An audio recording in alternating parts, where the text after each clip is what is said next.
Voice of Sri நேயர்கள் அனைவருக்கும் இனிய காலை இரவு மதிய வணக்கங்கள். இந்த வீடியோவில் நம்ம எதை பற்றி பார்க்க போகிறோம் அப்படின்னு பார்த்தீங்கன்னா, திண்டுக்கல் அரசியல் களம். தமிழ்நாட்டு மாவட்டங்களில் இருக்க அரசியல் களத்தில் திண்டுக்கலுக்கு ரொம்ப முக்கியமான பங்கு இருக்குது அப்படின்னு தாங்க சொல்லணும்.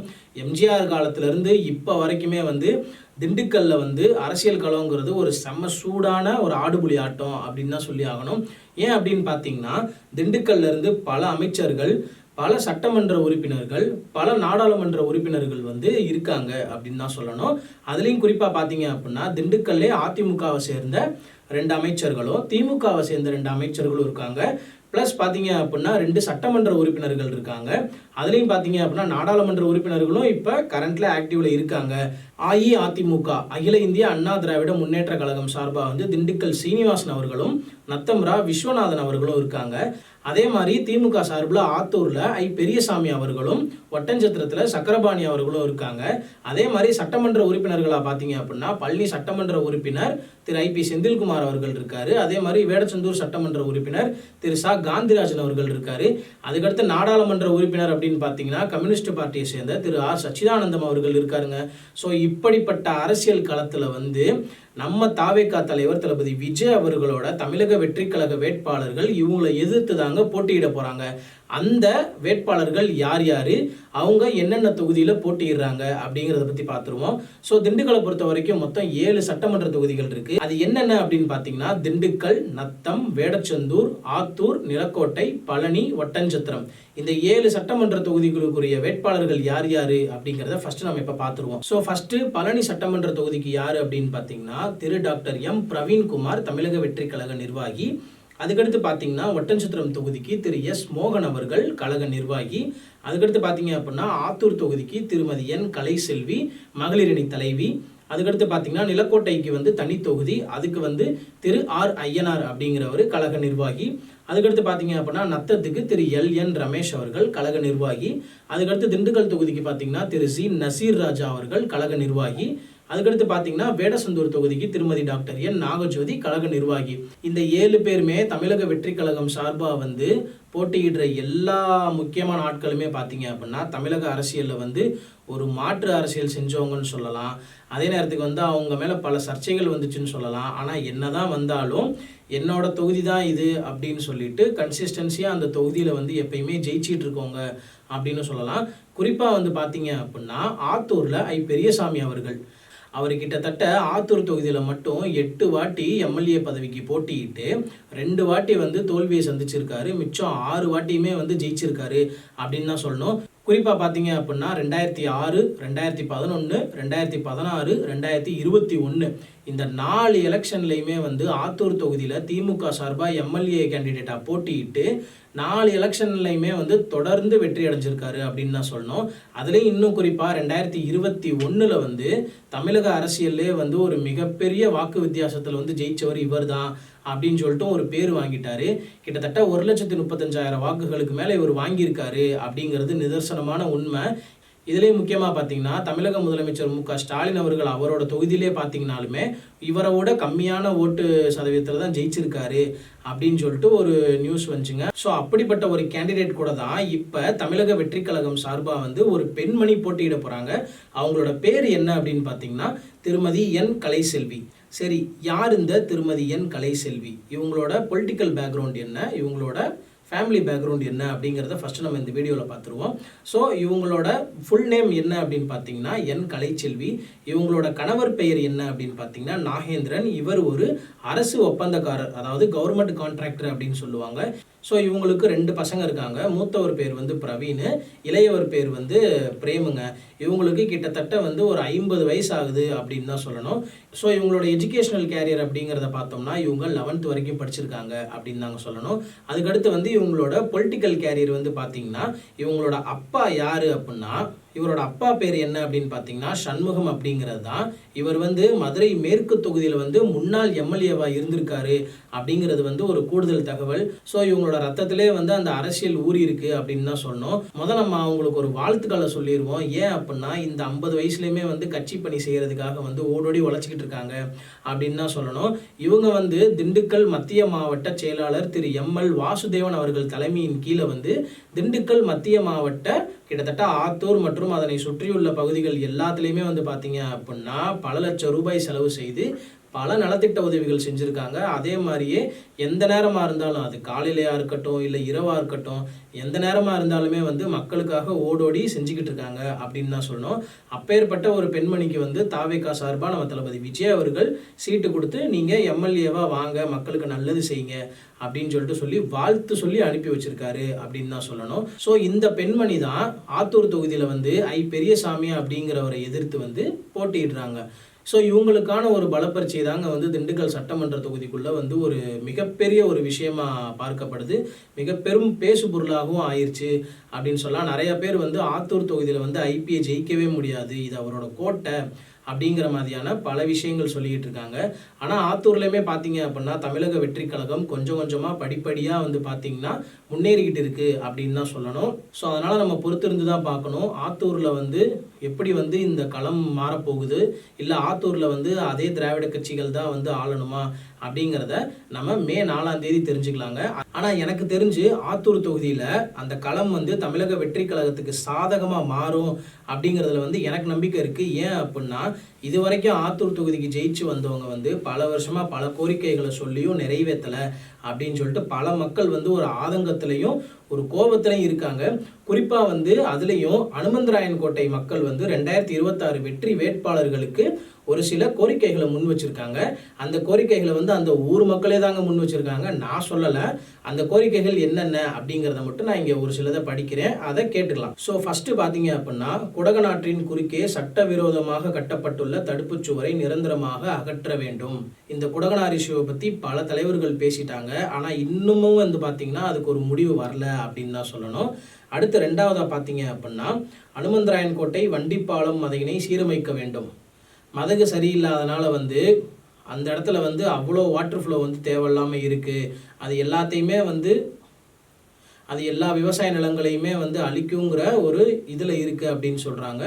அடுத்து பார்த்தீங்க அப்படின்னா அனுமந்தராயன் கோட்டை தாமரைக்குளம் அணைக்கட்டினை ஊரக வளர்ச்சி மற்றும் ஊராட்சித்துறையின் கீழ் சுற்றுலாத்தலமாக அறிவிக்க வேண்டும்.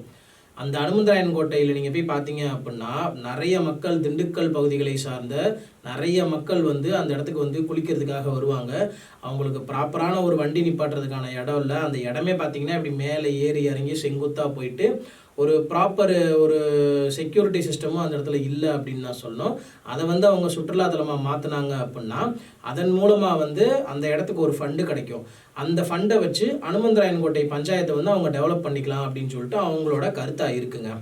அடுத்து பார்த்தீங்கன்னா வண்டிப்பாலம் முதல் தாமரைக்குளம் வரை சிமெண்ட் வாய்க்கால் அமைக்க வேண்டும். அதுக்கடுத்து புதிய கால்நடை மருத்துவமனை அமைக்க வேண்டும்.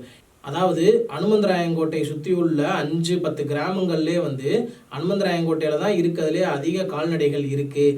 ஆனால் அப்படிங்கிறப்ப நாங்கள் எங்கள் கால்நடைகளுக்கு ஏதாச்சும் ஒரு பிரச்சனைனா நாங்கள் இங்கேருந்து 5 கிலோமீட்டர் 10 கிலோமீட்டர் தள்ளி நாங்கள் கூட்டு போக வேண்டியதாக இருக்குது. அதனால் அனுமந்தராயங்கோட்டைக்கு ஒரு புதிய கால்நடை மருத்துவமனை கொண்டு வாங்க அப்படின்னு சொல்லிட்டு கேட்டிருக்காங்க. அடுத்து பார்த்தீங்க அப்படின்னா தொடக்க வேளாண்மை கடன் சங்கம் அனுமந்தராயன்கோட்டை கிளை உருவாக்க வேண்டும். பித்தளைப்பட்டி அப்படிங்கிற ஒரு ஊரில் தான் வந்து இந்த கிளை இருக்கான். அங்கே நாங்கள் போகிறதுக்கு எங்கள் ஊர்லேயே வந்து எங்களுக்கு இருந்துச்சுன்னா இன்னும் கொஞ்சம் வசதியாக இருக்கும் அப்படின்னு சொல்லிட்டு கேட்குறாங்க. அதுக்கடுத்து பார்த்தீங்க அப்படின்னா அனுமந்தராயன் கோட்டையை மையப்படுத்தி அரசு நேரடி கொள்முதல் நிலையம் வர வேண்டும் அப்படின்னு சொல்லிட்டு சொல்கிறாங்க. நேரடி கொள்முதல் நிலையத்தை வந்து தயவுசெய்து உருவாக்குங்கன்னு சொல்லிட்டு இந்த ஊரில் மட்டும் இல்லைங்க, எல்லா ஊர்லேயும் கேட்டுக்கிட்டு இருக்காங்க. அதுக்கு வந்து அரசு வந்து பரிசீலிக்கவே மாட்டுறாங்க பெருசா அப்படிங்கிறது தான் ஒரு நிதர்சனமான உண்மைங்க. அதுக்கடுத்து பார்த்தீங்க அப்படின்னா புதிய பேருந்து நிலையம் அமைக்க வேண்டும். அங்கே வந்து சரியான பேருந்து நிலையமே கிடையாது அப்படிங்கிறத சொல்லிடுறாங்க. அதுக்கடுத்து பார்த்தீங்க அப்படின்னா தினந்தோறும் காலையில் 7:30 மணிக்கு பள்ளி மாணவ மாணவியருக்கென்று அனுமந்தராயன் கோட்டை முதல் திண்டுக்கல் வரை சிறப்பு பேருந்து வசதி ஏற்படுத்தி தர வேண்டும். கிட்டத்தட்ட இந்த அனுமந்தராயன் கோட்டைக்கு பார்த்தீங்க அப்படின்னா தர்மத்துப்பட்டி வழியாக போய் தான் அனுமந்தராயன் கோட்டைக்கு காலையில் ஒரு 3 பஸ் வருதான். தர்மத்துப்பட்டி வழியாக போயிட்டு வரப்ப அங்கேருந்தே வந்து நிறைய ஸ்கூலோ இல்லை வேலைக்கு போகிறவங்களோ ஏறிட்டாங்க அப்படின்னா இங்கே அனுமந்தராயன் கோட்டைக்கு வரப்போ வந்து பாதி பஸ் நிற்கவே மாட்டேங்குது. அதனால் எங்களுக்கு ஒரு சிறப்பு பஸ் கொடுங்க, எக்ஸ்ட்ரா பஸ் கொடுங்க அப்படின்னு சொல்லிட்டு கேட்குறாங்க. அதுக்கடுத்து பார்த்தீங்க அப்படின்னா குப்பை சேகரிக்க, தரம் பிரிக்க மற்றும் இடம் தேர்வு செய்து வழங்க வேண்டும். இந்த 5 கிராமம் இருக்குது பார்த்தீங்களா, அனுமந்தராயன் கோட்டையை சுற்றி பித்தளைப்பட்டி, தர்மத்துப்பட்டி இந்த மாதிரி இடங்களில் இருக்க எல்லா குப்பைகளுமே வந்து குடகநாற்று பக்கத்தில் தான் கொட்டப்படுதுங்கிறனால அந்த ஆறுமே வந்து சரியான ஒரு சீரமைப்பு இல்லாமல் ரொம்ப அசுத்தமாகுது அப்படின்னு சொல்கிறாங்க. அதை முறையாக எங்களுக்கு பண்ணி கொடுங்கன்னு சொல்லியிருக்காங்க. அதுக்கடுத்து பார்த்தீங்க அப்படின்னா அரசு தேர்வுகளுக்கு பயிற்சி பெறும் தேர்வுகளுக்கும் பயிலகங்கள் ஏற்படுத்தி தர வேண்டும். கண்டிப்பாக இது வந்து ஒரு நல்ல விஷயம்தான். ஏன்னா அந்த கிராமத்தில் இருக்க எல்லாருமே ஒன்று சிட்டிக்கு வந்தாகணும், இல்லை 15 கிலோமீட்டர் 20 கிலோமீட்டர் தள்ளி போய் தான் அவங்க வந்து படிக்க வேண்டிய சூழ்நிலை இருக்குது. ஸோ அதனால் இதை அவங்க கேட்டிருக்காங்க. அதுக்கடுத்து பார்த்தீங்க அப்படின்னா அனுமந்தராயன் கோட்டை தபால் நிலையத்திற்கு சொந்த கட்டிடம் ஊரக வளர்ச்சி மற்றும் ஊராட்சி துறையின் கீழ் கட்டித்தர வேண்டும். இப்போ இயங்கிட்டு இருக்க தபால் நிலையம் வந்து பிரைவேட் பில்டிங்கில் தான் இயங்குதான். அதுவே சொந்த கட்டடத்துக்கு போச்சு அப்படின்னா அதில் வர காசுமே வந்து கொஞ்சம் பயனுள்ளதாக இருக்கும் அப்படின்னு சொல்லிட்டு கோரிக்கை கொடுத்துருக்காங்க.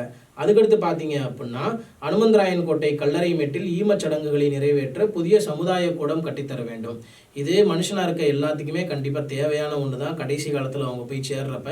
அதனால் இந்த 13 கோரிக்கைகளுமே தயவு செய்து எங்களுக்கு செஞ்சு கொடுங்க அப்படின்னு சொல்லிட்டு நான் இந்த வீடியோ மூலமாக கேட்கலைங்க, அந்த மக்களே வந்து கேட்டிருக்காங்க. அவங்களே ஒரு டிசைன் மாதிரி பண்ணி அழகாக ஸ்டேட்டஸ்லாம் வச்சு இது பண்ணிக்கிட்டு இருக்காங்க, ஷேர் பண்ணிக்கிட்டு இருக்காங்க அப்படின்னு தான் சொல்லணும். அதுலேயே அவங்க குறிப்பாக வந்து தமிழ்நாடு சட்டமன்ற தேர்தல் 2026, தமிழ்நாடு சட்டமன்ற தேர்தலில் போட்டியிடும் ஆத்தூர், அதுக்கப்புறம் அவங்களோட அந்த சட்டமன்ற எண் அந்த 129 அப்படிங்கிறத போட்டு தொகுதியின் வெற்றி வேட்பாளர்களுக்கு எங்களது கோரிக்கைகள். இதன் மூலமாகவே தெரிஞ்சுக்கலாம் தொகுதியின் வெற்றி வேட்பாளர்களுக்கு அப்படிங்கிறப்ப அவங்க மாற்று அரசியலை எதிர்பார்க்குறாங்க அப்படிங்கிறத நம்ம இதன் மூலமாக தெரிஞ்சுக்கலாங்க. ஸோ அதனால் யாரெல்லாம் இந்த கோரிக்கைகளை செய்வோம் அப்படின்னு சொல்லுவாங்களோ அவங்களுக்கு தாங்க வந்து கண்டிப்பாக நாங்கள் ஓட்டு போடுவோம் அப்படிங்கிற மாதிரி கொடகனாறு வளர்ச்சி குழுமம் மற்றும் ஊர் பொதுமக்கள் அனுமந்தராயன்கோட்டை இவங்க கேட்டுக்கொள்கிறார்கள். இந்த 13 கோரிக்கைகளும் இவங்க 2026 தேர்தலுக்காக வச்ச கோரிக்கைகள் கிடையாதாங்க. கிட்டத்தட்ட பல வருஷமாக ஜெயிச்சு வந்து அந்த தொகுதிக்கு இருக்க எம்எல்ஏ கிட்ட கேட்குற கோரிக்கைகளாம். இதுவே வந்து இன்னும் இந்த லட்சணத்தில் பண்ணாமல் இருக்காங்கங்கிறத பார்த்துக்கோங்க.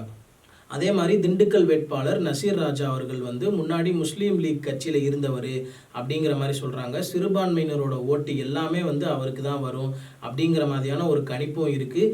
ஏற்கனவே வந்து திமுக வந்து சிறுபான்மையினரின் காவலன் அப்படின்னு சொல்லிட்டு அவங்க வந்து என்ன பண்ணுறாங்கன்னா சிறுபான்மையினரோட ஓட்டை வந்து வாங்கலாம் அப்படின்னு சொல்லிட்டு ஒரு ஐடியாவில் இருப்பாங்க. அதை வந்து பிரேக் பண்ணுற விதமாக தான் வந்து இவருக்கு இந்த இது இருக்கும் அப்படிங்கிற மாதிரியான ஒரு கள வியூகமும் இருக்குது. ஸோ அதனால் வந்து பொறுத்திருந்து தான் பார்க்கணும் திண்டுக்கல் தொகுதியுமே வந்து எந்த அளவுக்கு தமிழக வெற்றி கழகத்துக்கு சாதகமாக இருக்குது அப்படின்ட்டு. இந்த ஆத்தூர் திண்டுக்கல் தொகுதிகளை தாண்டி ஒட்டஞ்சத்திரத்தில் சக்கரபாணியை எதிர்த்து நிற்கிறார் பார்த்தீங்களா தமிழக வெற்றி கழக வேட்பாளர், அவராக இருந்தாலும் சரி, வேடச்சந்தூரில் வந்து வீராசாமி, அதுக்கப்புறம் வந்து விபிபி பரமசிவம் அவங்கள எதிர்த்து நிற்கிறார் பார்த்தீங்களா தமிழக வெற்றி கழக வேட்பாளர். அதே மாதிரி நத்தம் சட்டமன்ற தொகுதியில் வந்து திமுக கூட்டணி கட்சி தமிழர் தேசம் கட்சி சார்பாக வந்து அதோட தலைவர் கே செல்வகுமார் அவர்கள் நிற்கிறாரு. அவரை எதிர்த்து திரு எல்என் ரமேஷ் அப்படிங்கிற தமிழக வெற்றி கழக நிர்வாகியும் நிற்கிறாங்க. ஸோ அதனால் திண்டுக்கலை பொறுத்த வரைக்கும் தமிழக வெற்றி கழகத்துக்கு வந்து கொஞ்சம் ஆட்டம் சூடு பிடிக்கும் அப்படின்னு தான் சொல்லணும். ரொம்பவே ஒரு டஃப் காம்படிஷன் அப்படின்னு தான் சொல்லணும். இந்த தமிழக வெற்றி கழக வேட்பாளர்களெல்லாம் வந்து திண்டுக்கல் மக்கள் நம்புகிறாங்களா இல்லையா, அவங்களுக்கு ஓட்டு போட்டு அவங்கள எம்எல்ஏவா வந்து தேர்ந்தெடுப்பாங்களா அப்படிங்கிறது வந்து மே 4 தான் நமக்கு கண்டிப்பான முறையில் தெரிய வரும். திண்டுக்கல் மட்டும் கிடையாதுங்க, 234 தொகுதியிலையுமே வந்து தமிழக வெற்றி கழகத்தோட வேட்பாளர்களை மக்கள் வந்து என்ன நிலையில் புரிஞ்சு வச்சுருக்காங்க, என்ன நிலையில் வந்து அவங்க செயல்படுறாங்க அப்படிங்கிறத மே 4 அவங்களோட ஓட்டு மூலமாக தாங்க நம்ம தெரிஞ்சுக்க முடியும். எல்லாருமே சொல்கிறாங்க கூத்தாடி கூத்துக்கு பார்க்க வர அரசியல் வந்து களத்தில் வந்து எடுபடாது அப்படின்னு சொல்கிறாங்க. தமிழக வெற்றி கழகத்துக்கு வர ஒவ்வொரு ஓட்டுமே வந்து ரொம்ப ப்ரீஷியஸான ஓட்டு. ஸோ அந்த ஓட்டை வச்சு தான் இது வந்து ரசிக்க வந்த கூட்டமா இல்லை அரசியல் மையப்படுத்தப்பட்ட கூட்டமா அப்படிங்கிறது தெரியும். அதனால் தமிழக மக்கள் அனைவருமே வந்து உங்களோட ஜனநாயக உரிமையை ஏப்ரல் 23 கரெக்டாக செஞ்சுருங்க. மே 4 234 தொகுதிகளில் மெஜாரிட்டியாக வந்து தமிழக வெற்றி கழகம் ஜெயிச்சாங்க அப்படிங்கிற அந்த ஒரு பேச்சை வந்து எல்லாருமே கேட்கணும் அப்படிங்கிற எண்ணத்தில் வந்து செயல்படுவோம். எனவே மாற்று அரசியலுக்கான நேரம் இதுதான் என்பதை நான் என்னுடைய ஜென்செட் தோழர்கள் அனைவருக்கும் இதன் மூலம் நான் தெரிவித்துக் கொள்கிறேன். ஒரு நல்ல வேட்பாளருக்கு ஓட்ட போடுங்க, ஒரு நல்ல தலைவரை தேர்ந்தெடுப்போம், தமிழகத்தை சிறப்பான வழியில் கொண்டு போவோம். ஸோ இதே மாதிரி அடுத்த வீடியோவில் நம்ம சந்திக்கும் வரை உங்களிடமிருந்து விடைபெறுவது உங்கள் சூர்யா. தேங்க்யூ.